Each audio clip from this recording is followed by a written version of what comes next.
کے مسائل پڑھے اور قربانی کے جانور کی خصوصیات، جانور کے عیوب اور کس قسم کے جانوروں کی قربانی جائز نہیں، اور پھر جانوروں کے عیوب کے بارے میں چند حدیث طیبہ پڑھی۔ آج اس سے مزید ہم چند احکام سیکھیں گے۔ خصی اور غیر خصی جانور، خصی جانور کی قربانی افضل ہے یا غیر خصی کی؟ تو اس کا جواب یہ ہے کہ خصی جانور کی قربانی افضل ہے، خصی جانور کی قربانی زیادہ افضل ہے۔ ہمارے پیارے آقا علیہ الصلوۃ والسلام نے جو مینڈے حضور نے ذبح فرمائے وہ خصی تھے، جیسا کہ ابو داؤد شریف میں حضرت جابر بن عبداللہ رضی اللہ تعالیٰ عنہ سے روایت ہے کہ نبی پاک علیہ الصلوۃ والسلام نے قربانی کے دن 2 سرمئی رنگ کے سینگوں والے خصی مینڈے ذبح کیے۔ تو آپ نے 2 خصی مینڈے سرمئی رنگ کے سینگوں والے ذبح فرمائے۔ در مختار میں ہے کہ بکری بکرے سے افضل ہے، مگر خصی بکرا بکری سے افضل ہے۔ لیکن ہمارے ہاں بکری وغیرہ کو ذبح کرنے کا رواج نہیں ہے، حالانکہ بکری وہ ذبح کرنا بکرے سے زیادہ افضل ہے۔ ہاں، خصی بکرا بکری سے افضل ہے۔ سوال: بعض غیر خصی بکری اپنا پیشاب پیتے ہیں اور ان سے سخت بدبو آتی ہے، کیا ان کی قربانی درست ہے؟ تو جواب یہ ہے کہ بہار شریعت میں ہے کہ بکرا جو خصی نہیں ہوتا وہ اکثر پیشاب پینے کا عادی ہوتا ہے، اور اس میں ایسی سخت بدبو پیدا ہو جاتی ہے کہ جس راستے سے گزرتا ہے وہ راستہ کچھ دیر کے لیے بدبودار ہو جاتا ہے۔ اس کا حکم یہ ہے، اگر اس کے گوشت سے بدبو ختم ہو گئی ہو تو گوشت آپ کھا سکتے ہیں، ورنہ اس گوشت کا کھانا مکروہ اور ممنوع ہے۔ اسی طرح جس کے گوشت سے بدبو آئے اس کی قربانی بھی مکروہ ہوگی، وہ بھی مناسب نہیں ہے۔ پھر سوال ہے کہ جس وقت جانور خریدا بالکل صحیح تھا لیکن بعد میں عیب دار ہو گیا، اب اس کا حکم کیا ہے؟ اس کا جواب یہ ہے، اگر قربانی کرنے والا صاحب نصاب ہے تو دوسرے جانور کی قربانی کرے، اور اگر فقیر ہے تو دیکھا جائے گا اگر اس نے خود اپنے اوپر قربانی واجب کی تھی، کیا اس نے خود اپنے اوپر قربانی واجب کی تھی یا نہیں۔ اگر خود فقیر نے اپنے اوپر قربانی واجب کی پھر بعد میں عیب پیدا ہو گیا تو وہ دوسرا جانور قربان کرے، اور اگر اس نے خود اپنے اوپر قربانی واجب نہیں کی تھی، بعد میں اس کے اندر کوئی عیب پیدا ہو گیا تو اسی جانور کو قربان کر دے۔ خود واجب کرنے کی صورت یہ ہے کہ اس نے قربانی کی نیت سے جانور خریدا، کسی غریب بندے نے، شریف فقیر نے قربانی کی نیت سے جانور خریدا تو اس کے اوپر اسی جانور کی قربانی واجب ہے۔ اگر عیب بھی پیدا ہو جائے تو پھر وہ دوسرا جانور وہ ذبح کرے گا۔ یا اس نے منت مانی، یا اللہ میرا فلاں کام ہو جائے تو میں بکری یا بکرا ذبح کروں گا، تو اس صورت میں بھی اس کے اوپر قربانی کرنا واجب ہوتا ہے۔ تو اگر اس میں عیب پیدا ہو جائے تو پھر وہ دوسرا جانور اس کو ذبح کرنا پڑے گا۔ ان 2 صورتوں میں، جب اس نے قربانی کی نیت سے کوئی جانور خریدا یا اس نے منت مانی۔ سوال: اگر بوقت ذبح عیب پیدا ہوا تو اب غنی اور فقیر کے لیے کیا حکم ہے؟ جانور کو جب ذبح کرنے لگے جانور بھاگ گیا، جیسے عام طور پہ دیکھتے ہیں ہم کہ اگر وہ زیادہ بہت بڑا بیل ہے، طاقتور ہے، جب اسے ذبح کرنے لگے وہ بھاگ گیا۔ اب جب بھاگا تو اس کے اندر کچھ عیب پیدا ہو گیا، جانور زخمی ہو گیا مثلا، تو کہتے ہیں کیا اس کی قربانی جائز ہے کہ نہیں؟ اس صورت میں دونوں کے لیے عیب یہ نقصان دہ نہیں، یعنی اگر جانور ذبح کے وقت بھاگا، زخمی ہو گیا تو اسی کو ذبح کر لیا جائے، ٹھیک ہے جی، الگ سے اور جانور کی قربانی ضروری نہیں۔ در مختار میں ہے، قربانی کرتے وقت جانور اچھلا کودا جس کی وجہ سے عیب پیدا ہو گیا، یہ عیب نقصان دہ نہیں، اسی جانور کو ذبح کر دیا جائے، قربانی ہو جائے گی۔ پھر سوال ہے، اگر جانور قربانی سے پہلے مر گیا تو پھر اس کا حکم کیا ہے؟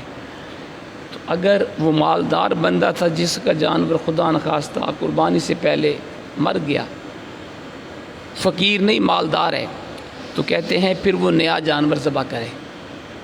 در مختار میں ہے قربانی کا جانور مر گیا تو غنی پر لازم ہے کہ دوسرے جانور کی قربانی کرے، اور فقیر کے ذمہ دوسرا جانور ذبح کرنا واجب نہیں۔ اگر مالدار ہے، جانور مر گیا، دوسرا جانور ذبح کرے۔ اگر غریب تھا، جانور مر گیا تو پھر دوسرا واجب نہیں۔ سوال: اگر جانور گم ہو گیا یا چوری ہو گیا تو کیا کیا جائے؟ اگر جانور کسی کا گم ہو گیا، قربانی کا جانور، یا کسی نے چوری کر لیا، پھر اس کا بھی وہی حکم ہے۔ اگر وہ بندہ مالدار تھا جس کا جانور گم ہوا یا چوری ہوا تو وہ دوسرے کی قربانی کرے گا، دوسرے جانور کی، اور اگر فقیر ہے پھر دوسرے جانور کی قربانی واجب نہیں۔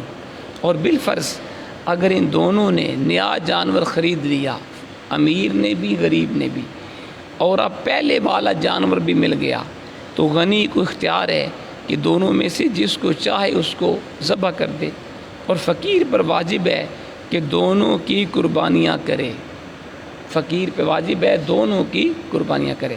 کہتے ہیں نیا جانور خریدنے کی صورت میں غنی اور فقیر میں یہ فرق کیوں ہے کہ اگر کسی کا جانور گم ہوا اور اس نے جانور نیا خرید لیا تو پھر وہ پہلے والا جانور بھی مل گیا، اگر وہ مالدار ہے دونوں میں سے جس کو چاہے ذبح کر دے، اور اگر غریب ہے دونوں کو ذبح کرے گا۔ تو کہتے ہیں کیوں بھائی غریب کو دونوں جانور ذبح کرنے ضروری کیوں ہیں؟ یہ فرق کیوں ہے؟ کہتے ہیں غنی کے کسی جانور کو خرید لینے سے اس پر اسی جانور کی قربانی واجب نہیں ہوتی، اس کی جگہ دوسرا جانور بھی قربان کر سکتا ہے، جبکہ فقیر جس جانور کو قربانی کی نیت سے خریدے گا اس پر اسی کی قربانی واجب ہو جائے گی۔ یہ فرق ہے۔ یعنی مالدار نے کوئی جانور خریدا تو وہ چاہے اس کو ذبح کرے یا اس کی جگہ کوئی دوسرا جانور جائز ہے، لیکن اگر غریب نے کوئی جانور خریدا قربانی کی نیت سے تو اسی کی قربانی کرنا اس کے اوپر واجب ہوگا۔ فتاوی عالمگیری میں ہے فقیر نے قربانی کے لیے جانور خریدا، اس پر اسی جانور کی قربانی واجب ہے، اور اگر مالدار خریدتا تو اس خریدنے سے قربانی اس پہ واجب نہیں ہوتی، اس کی جگہ دوسرا جانور بھی ذبح کر سکتا ہے۔ جانور کے بچے کا حکم کیا ہے جی؟ اگر جانور ذبح سے پہلے بچہ دے دے تو کیا کیا جائے؟ حاملہ تھا جانور، بکری تھی، گائے تھی یا بھینس تھی، تو ذبح سے پہلے اس نے بچہ دے دیا۔ کہتے ہیں اس جواب کے لیے درجہ ذیل مسائل یاد رکھیں۔ نمبر 1، قربانی کے لیے جانور خریدا تھا، قربانی کرنے سے پہلے اس کے ہاں بچہ پیدا ہوا تو بچے کو بھی ذبح کر دیں، ایک مسئلہ یہ۔ نمبر 2، اگر بچے کو بیچ دیا تو اس کی قیمت صدقہ کر دیں۔ جانور لیا قربانی کا مؤنث حاملہ، اب قربانی سے پہلے بچہ پیدا ہو گیا تو کہتے ہیں ایک تو یہ مسئلہ ہے کہ اس کو جناب ذبح کریں بچے کو بھی ساتھ، اور اگر بچے کو اس نے بیچ دیا مالک نے تو پھر اس کی قیمت صدقہ کر دے۔ تیسری صورت، اگر اس نے نہ ذبح کیا بچے کو نہ فروخت کیا اور قربانی کے دن گزر گئے تو پھر اس بچے کو زندہ صدقہ کر دے گا، جانور کا بچہ۔ نمبر 4، اگر مذکورہ فعال میں سے کچھ بھی نہیں کیا اس نے اور بچہ اسی کے پاس رہا یہاں تک کہ اگلے سال قربانی کا وقت آ گیا اور یہ چاہتا ہے کہ اس سال کی قربانی میں اس کو ذبح کرے تو یہ نہیں کر سکتا، اور اگر قربانی اسی کی کر دی تو دوسری قربانی پھر کرے، وہ پہلی قربانی نہیں ہوئی، اور وہ ذبح کیا وہ بچہ صدقہ کر دے، بلکہ ذبح سے جو کچھ اس کی قیمت میں کمی ہوئی وہ بھی صدقہ کرے۔ حضرت حجیہ بن عدی رضی اللہ تعالیٰ عنہ سے مروی ہے، حضرت مولا علی شیر خدا کرم اللہ وجہ کریم فرماتے ہیں کہ گائے کی قربانی 7 آدمیوں کی طرف سے کافی ہے۔ میں نے عرض کی اگر وہ بچہ جنے، فرمایا اس کو بھی ساتھ ہی ذبح کر دو۔ تو اگر قربانی کا جانور پریگننٹ ہے، مؤنث ہے، بچہ وہ پیدا کر دے، اسے بھی ساتھ ذبح کر دینا چاہیے، ٹھیک ہے نا۔ اگلا مسئلہ، قربانی سے پہلے جانور سے فائدہ اٹھانا کیسا ہے؟ کیا قربانی سے پہلے جانور سے کسی قسم کا فائدہ اٹھانا جائز ہے؟ کہتے نہیں، قربانی کے جانور سے کسی قسم کا فائدہ آپ نہیں اٹھا سکتے۔ چند مسائل ذہن میں بٹھا لیں۔ نمبر 1، ذبح سے پہلے قربانی کے جانور کے بال اپنے کسی کام کے لیے کاٹ لینا یا اس کا دودھ دھو لینا مکروہ اور ممنوع ہے۔ قربانی کا جانور لیا، آپ اپنی ذات کے لیے اس کے بال یا اون وغیرہ نہیں کاٹ سکتے۔ اگر وہ دودھ دینے والا جانور ہے، آپ اپنے لیے دودھ بھی نہیں دو سکتے، اس سے فائدہ اٹھانا منع ہے۔ نمبر 2، قربانی کے جانور پر سوار ہونا یا اس پر کوئی چیز لاد دینا یا اس کو اجرت پر دینا، اس سے کسی قسم کا منافع حاصل کرنا جائز نہیں ہے۔ ٹھیک ہے جناب۔ نمبر 3، اگر اس نے اون کاٹ لی، جانور کے بال کاٹ لیے یا دودھ دھو لیا تو اسے صدقہ کر دے، اور اگر اجرت پر جانور کو دیا تھا، کرائے پر دیا تھا جانور، تو اس اجرت کو بھی صدقہ کر دے، کیونکہ قربانی کے جانور سے کسی قسم کا فائدہ لینا جائز نہیں ہے۔ نمبر 4، اگر خود سوار ہوا جانور پر یا اس پہ کوئی چیز لاد دی تو اس کی وجہ سے جانور میں جو کچھ کمی آئی اتنی مقدار میں صدقہ کرے۔ نمبر 5، جانور دودھ والا ہے تو اس تھان پر ٹھنڈا پانی چھڑکے تاکہ دودھ خشک ہو جائے۔ اگر اس سے کام نہ چلے تو جانور کو دھو کر دودھ صدقہ کر دے۔